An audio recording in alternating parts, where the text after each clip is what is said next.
ભાવનગર કે જ્યાં ભાજપના નગરસેવકે એક વિડીયો વાયરલ કર્યો, જેમાં એમઆરઆઈ સેન્ટર દ્વારા દર્દીઓ પાસેથી વધુ રકમ વસૂલવામાં આવી રહી હોવાનો આરોપ લાગ્યો। કુંભારવાડાના નગરસેવક બાબુભાઈ મેરે આરોપ લગાવ્યો કે સેન્ટરે પાકિસ્તાન અને અન્ય દેશોના ભાવ સૂચિ દર્શાવી છે, પરંતુ ભારતના ભાવ નથી દર્શાવ્યા અને દર્દીઓ પાસેથી વધુ રકમ વસૂલવામાં આવી રહી છે। આ બાબતે ગ્રાહક સુરક્ષા વિભાગમાં ફરિયાદ કરવાની પણ વાત કરી। આરોપો અંગે એબીપી અસ્મિતાએ ફ્યુચર એમઆરઆઈ સેન્ટરના ડોક્ટર સાથે વાત કરી।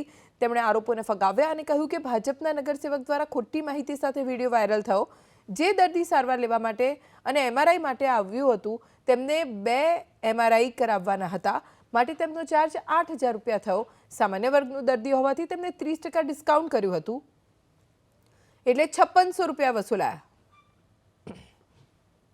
અહીંયા જે ભાવનું લિસ્ટ લગાડ્યું છે એમાં પાકિસ્તાનની અંદર કેટલા પૈસા લે છે ને એનું અહીંયા લખ્યું છે। અહીંયા ભાવનગરમાં એ પોતે કેટલા પૈસા લે છે ને એનું લિસ્ટ લખ્યું નથી। આ તો ખરેખર દર્દીઓ સાથે કાયદેસરની ઉગાડી લૂંટ છે, કોઈ કહેવાવાળું નથી। અને એટલી બધી આ લોકોની દાદાગીરી હોય છે કે પેશન્ટને હબડાવી નાખે છે। બચારો દુખિયારો માણસ અહીંયા આવીને એનો પોતાના ઈલાજ કરાવવા માટે થઈને ડૉક્ટર એમને મોકલે છે અને પછી અહીંયા આવ્યા પછી એની કફોડી હાલત થાય છે। એ મેં મારી જાતે પોતે અનુભવ્યું છે। ફ્યુચર એમઆરઆઈ સેન્ટર છે એમાં ઉગાડી લૂંટ કરવામાં આવે છે, ગરીબ